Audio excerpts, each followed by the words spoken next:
मैं तुम्हें मृत्यु दूंगी।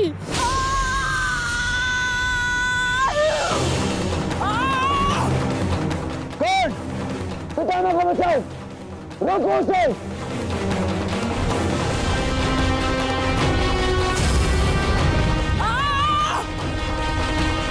अंगराज, तुम कुछ करते क्यों नहीं हो?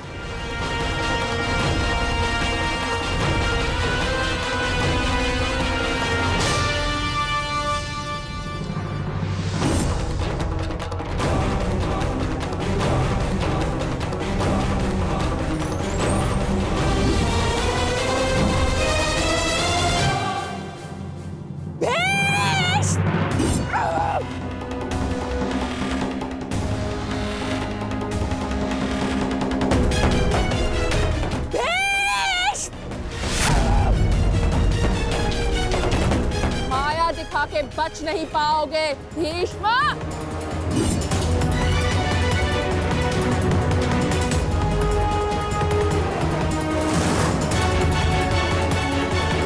ब्रह्माया अस्त्र, ये प्रतिद्वंद्वी के सबसे बड़े शत्रु का भय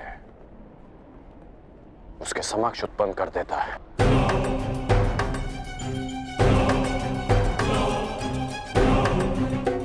आज मैं तुम्हारे हर एक प्रतिबिंब का नाश कर दूंगी।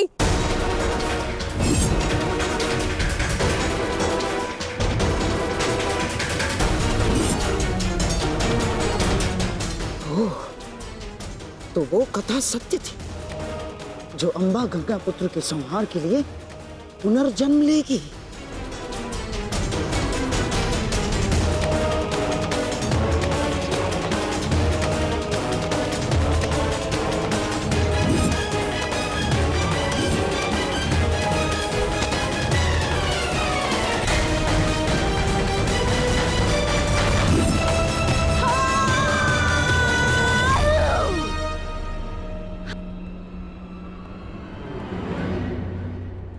मुझे मेरा प्रतिशोध लेना है।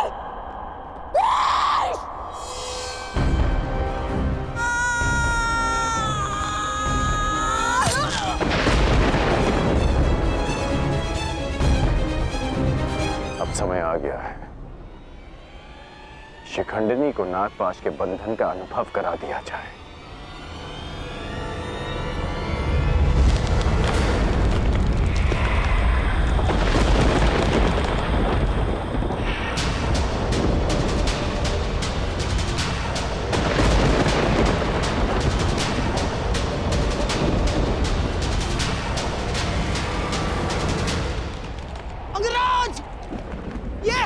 ये कैसा विघ्न है अंगराज?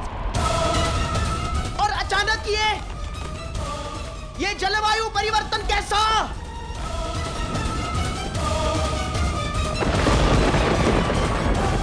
और वो भी केवल हमारी सेना पर अंगराज। अंगराज, उधर पांचाल की सेना के ऊपर का आकाश तो स्वच्छ है। अब ये किस शत्रु की माया है अंगराज? ये सब क्या हो रहा है सूर्यदेव?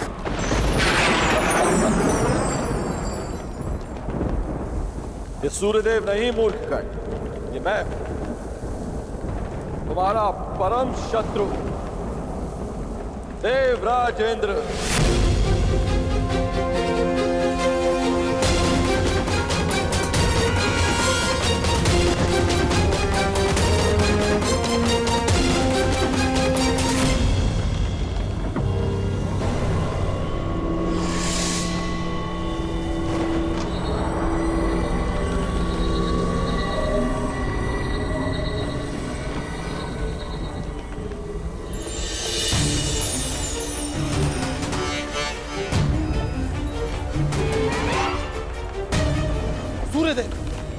ये आप क्या कर रहे हैं?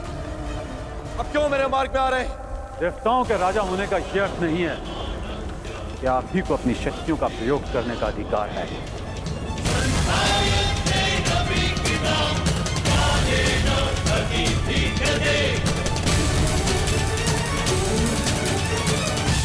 परंतु सूर्यदेव, आप क्यों मेरे मार्ग में आ रहे हैं? प्रश्न मेरा भी यही है।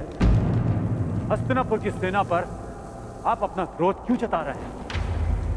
सूर्यदेव, मैं तो केवल अपने पुत्र के मार्ग में आई अड़चन को हटा रहा, और मैं भी अपने पुत्र की सहायता करने का प्रयत्न कर रहा हूं।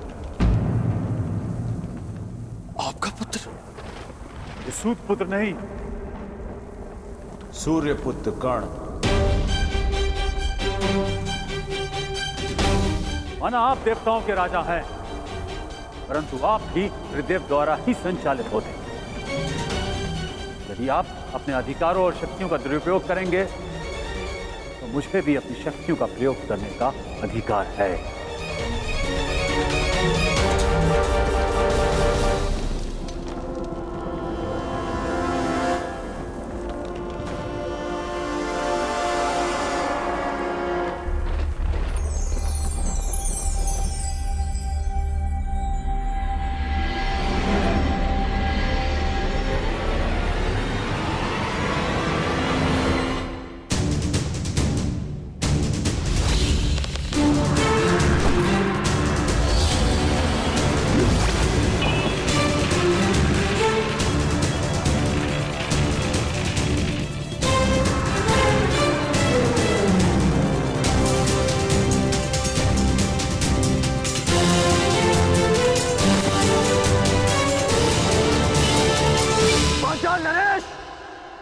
यदि अपने राज्य का विध्वंस नहीं चाहते हो तो अपनी पराजय स्वीकार करो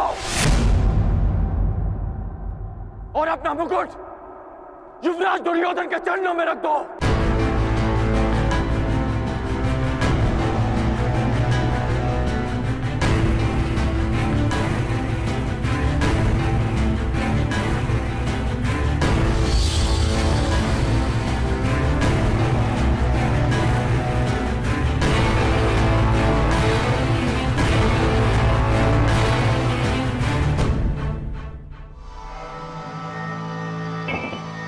मामा श्री, आज इस विजय से मेरी उस पराजय के अपमान का दंश मेरे हृदय से निकल गया।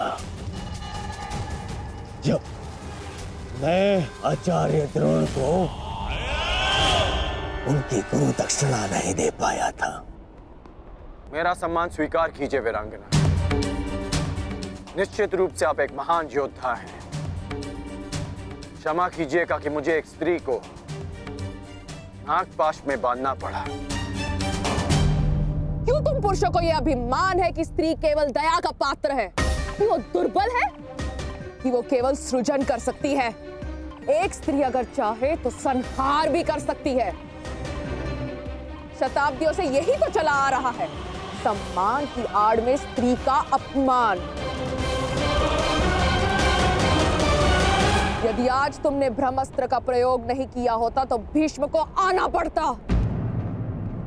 मेरा प्रतिशोध पूर्ण होता। परंतु एक दिन ऐसा आएगा अंगराज जब भीष्म मेरे सामने खड़ा होगा और वहां ना तुम उसकी रक्षा कर सकोगे ना तुम्हारा ब्रह्मास्त्र। स्मरण रखना अंगराज, एक स्त्री का प्रेम अगर संसार रच सकता है तो उसकी क्रोध की अग्नि सब कुछ भस्म भी कर सकती है। स्मरण रखना, एक महायुद्ध होगा, महाविनाश होगा और उस विनाश को तुम भी नहीं रोक पाओगे। जहां तुम भी अपने घुटनों पर बैठकर अंतिम सांस लोगे। स्मरण रखना कर्ण।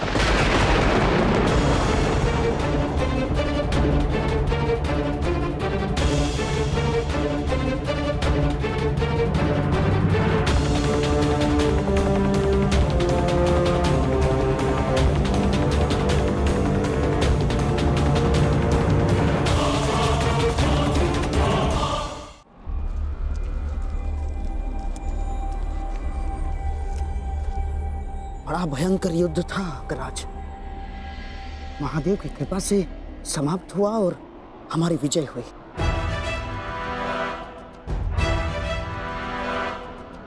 अभी कई युद्ध शेष हैं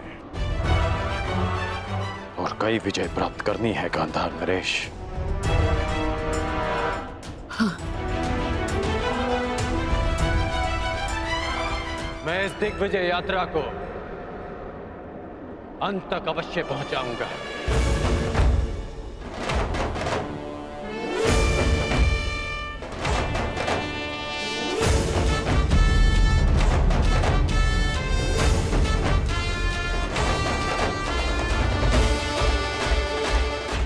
आखिर कब इस कर्ण का विजय रथ रुकेगा?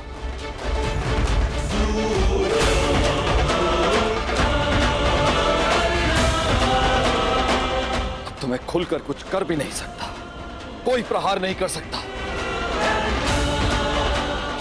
क्योंकि तुरंत सूर्यदेव इसके समर्थन में आ जाएंगे।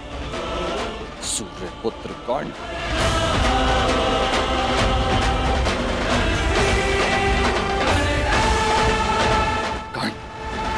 पांचाल पर विजय कर मगध की ओर बढ़ता जा रहा है। वहां मेरा पुत्र अर्जुन घोर तपस्या करके भी महादेव को प्रसन्न नहीं कर पा रहा।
कर्ण ने कलिंग और बंग पर भी विजय प्राप्त कर लिया।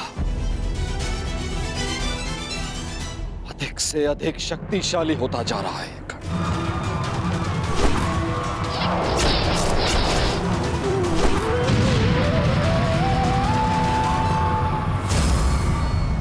अर्जुन। सब पर शीघ्र प्रसन्न होने वाले महादेव ना जाने कब मेरे पुत्र अर्जुन पर कृपा करेंगे।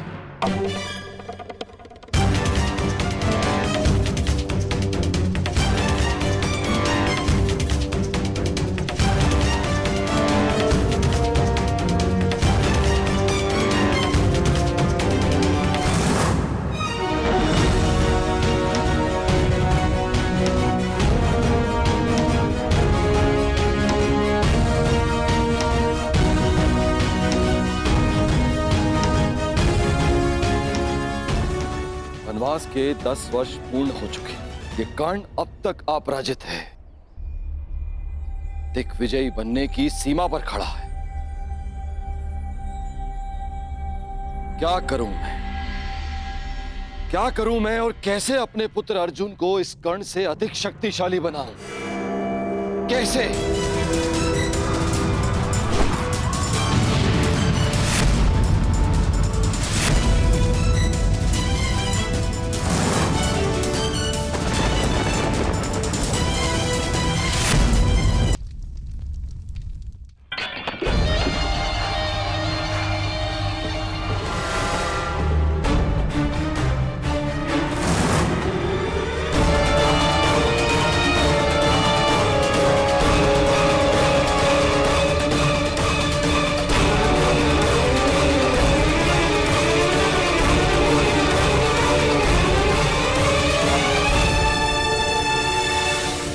बंग, छेदी, कलिंग, मगध, त्रिगत, मत्स्य, इन सब पर या तो विजय मिली है या इनसे संधि हुई है। युवराज, आपके चरणों में भारत के सारे राजाओं के मुकुट प्रस्तुत हैं। कुछ ने स्वेच्छा से दिए हैं और कुछ के शीश काट कर लाए गए हैं। असत्य भाषण तुम जैसे वीर पुरुष को शोभा नहीं देता अंगराज। अभी तक दिग्विजय संपन्न नहीं हुई है, क्योंकि इन मुकुटों में एक मुकुट तो है ही नहीं। उग्रसेन का मुकुट अंगराज। द्वारका अंगराज, द्वारका। अभी तक तुम्हारा द्वारका पर विजय पाना शेष है अंगराज। और द्वारका पर विजय पाए बिना मेरे सम्राट दुर्योधन की दिग्विजय अधूरी होगी अंगराज।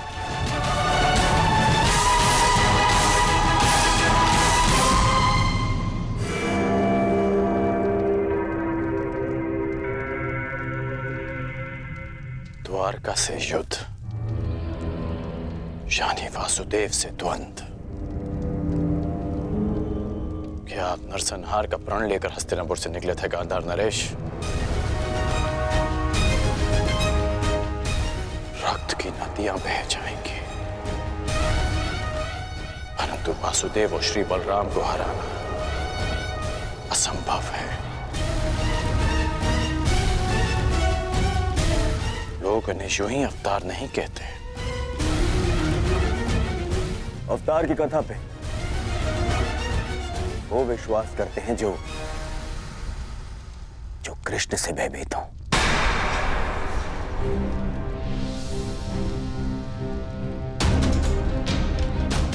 तुमने ही कहा था ना मित्र कि भावी युद्ध के लिए शक्तिशाली राजाओं को अपने समर्थन में लेना आवश्यक होगा।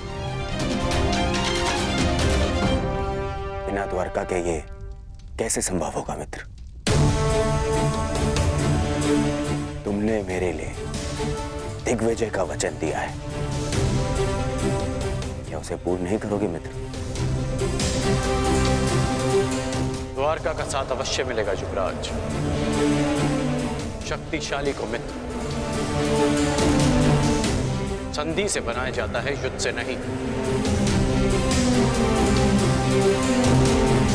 हमें वासुदेव और श्री बलराम से संधि करनी होगी।